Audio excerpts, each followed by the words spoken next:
Testing, testing, testing.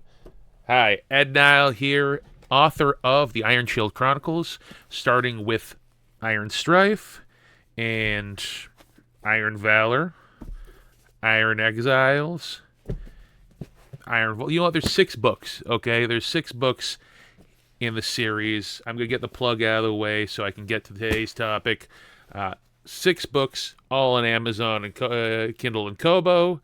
I'm going to expand at some point in the future, but for now, it's available on those marketplaces. Lovely paperbacks here, and also ebook, obviously. And if you end up reading those and want more, leave a review. That's how I know. Gonna talk to you folks about some updates, mainly that I'm working on something that is not part of my existing series.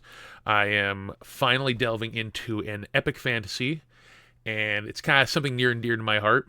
It's something that I've always wanted to work on since I first started writing. Obviously, if anyone who might have followed me in my early days in 2018 will know that my first published work was a fantasy, Bloodlight, which is more of a diesel punk fantasy. I was writing diesel punk because I felt like it was a gap in the market.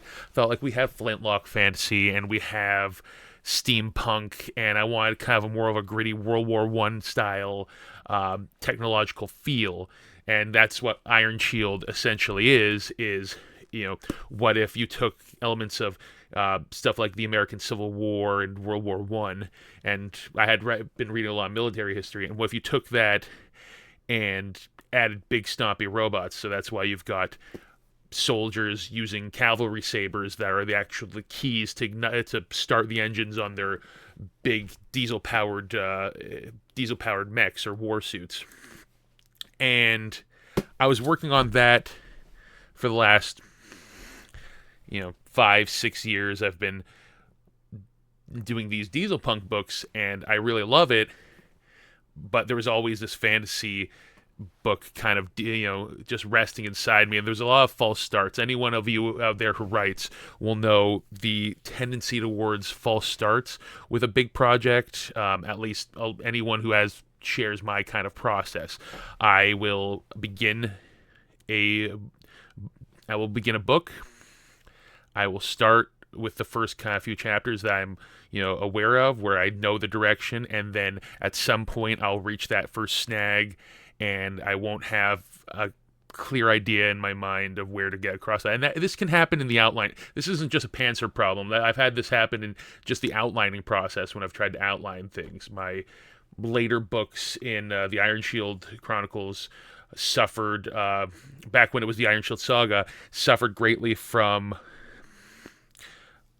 a delayed outlining process because I kept trying to follow a bad outline before I finally realized, I have to actually change the structure of what I'm trying to get to do. Like, I actually have to change the outline and not try to make a bad outline work. It's an important lesson.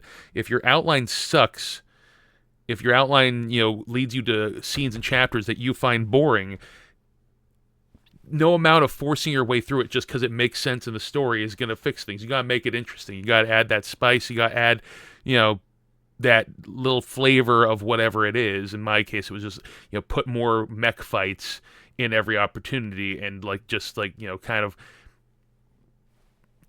rule of cool it, essentially.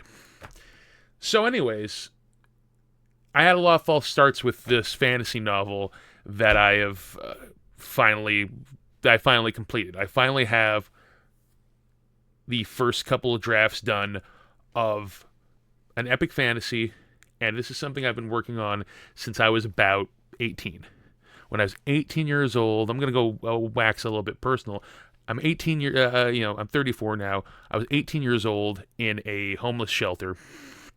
I just started my life essentially, left home. And when I was,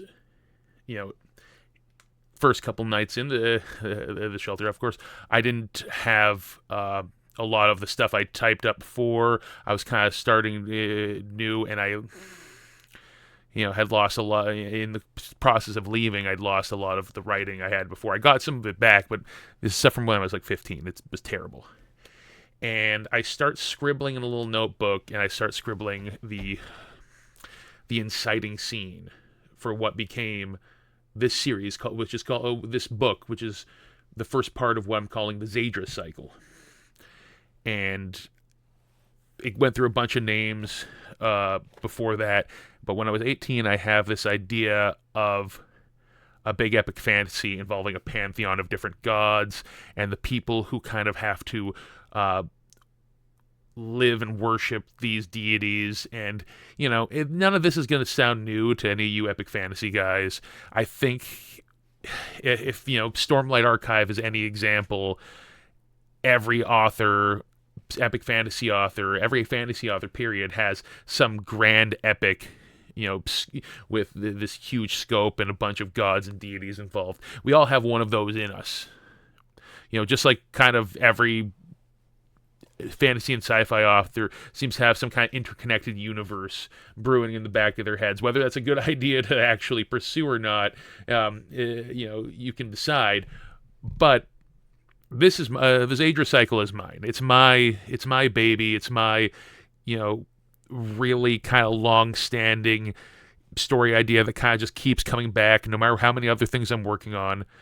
And I finally reached a point where I actually put pen to paper. I took my notebook, with its, I took my notebook and my fountain pen, which is my process, and this is my leather work, by the way. I was inspired by the Demon Cycle to take some of the Demon Cycle by Pierre Brett. I was inspired to use some of the wards and carve them into this leather notebook cover. And so I grabbed my pen and paper, and I started to write the first book of the Xaidra Cycle. And I reached the part where I had those snags before, and I was able to push through, and I was able to find something interesting. I finally found that groove, which is weird, because usually I'm an outlier, save for a few novels. I'm usually an outliner when it comes to my books. I think the couple of exceptions here would be kind of some shorter stuff, like Iron Exiles was very much pantsed, but it's the shortest one of my series, and Iron Revolt, which went through such a kind of bare bones zero draft that I think that was pretty much my outline. It went through so many revisions, and again though, with the Xaidra Cycle, I kind of jumped in. I think after 16 years actually, 16 years of ruminating on it, 16 years of just having this story in my head for so long, coming back, I think I did a lot of the aligning process at the back end, in the back of, in the back of my brain. I also, writing this first draft was a lot of stuff where I kind of was able to turn off that internal editor, and I just enjoyed the process. I just enjoyed the process completely. I let myself just be entertained by my own work and didn't get bogged down in too many details, and I knew I could fix those details, and I have been fixing those details now. So I've got a decent amount readable. The intention is to have the Xaidra Cycle, and if I haven't put it up by now, you'll see the cover on this side or on this side, probably right here where the shark is. You'll see the cover I have done, and that is completely done by me. That is just my graphic design work. I don't touch AI. Usually I would hire artists. I hired this artist, Shredder Dima, for the covers for Iron Revolt and Iron Exiles. I hired John Anthony Giovanni for the Iron Shield and Iron Strife, Iron Valley. All the rest of them I hired him for. So I have hired artists before. I've always done all the typesetting, graphic design myself. And in the case of this cover, the Xaidra cover, Godless, the cover for the first book, Godless, I did the graphic design entirely myself. All of the art, everything was just compiled from, sketches that I had done on my computer. And for full transparency, I use GIMP. I still use GIMP. I love freeware. I love not having to pay for a subscription like with Photoshop. I've been using GIMP on and off since my major poverty days. And I just never. I know people say the UI sucks. I just figured out all the different like languages on GIMP, and now when I do try Photoshop, it's more confusing to me. So I just stick with what I know. So all done in GIMP, including the symbols you'll see around the border, the runes, the God script, which is the language used in these magical incantations. These God script verses that imbue power onto different objects if done correctly, and kind of fit into the broader magic system of my world. And Xaidra isn't really it's not a Mistborn or Stormlight Archive. It doesn't have a super hard and fast magic system. It is very much a magic system based on faith and belief. It's based on it's power handed down upon people by these deities, and done by basically a form of kind of trickery or linguistic manipulation. When you're, for example, capturing an elemental sprite into a chalice or one of the containers using God script, you are essentially using flowery language. You're basically coaxing it to do your bidding through the clever use of this verse. And that is only really, because of the rules set by the religion and the faiths. That's not really done by anyone except those who don't have an established God or established faith. It's supposed to be, if everyone's following the rules, something that only the godless use, because it's considered among the faiths as a perversion of the way Xaidra's supposed to be. I can wax on and off about the magic system or lack thereof, or the details until I'm blue in the face. I will. It's morning for me. I've got my coffee in me. I will ramble if I allow myself to. But what I'm going to do instead is I'm just going to put this out there as a little soft announcement. I intend for this to come out before May. I intend to submit it to the self-published fantasy blog off, Mark Lawrence's SPFBO, when that competition starts. And I am considering now, as I work on this, running a small Kickstarter campaign to see if there's any interest, and see if I can just gain some new readers through that.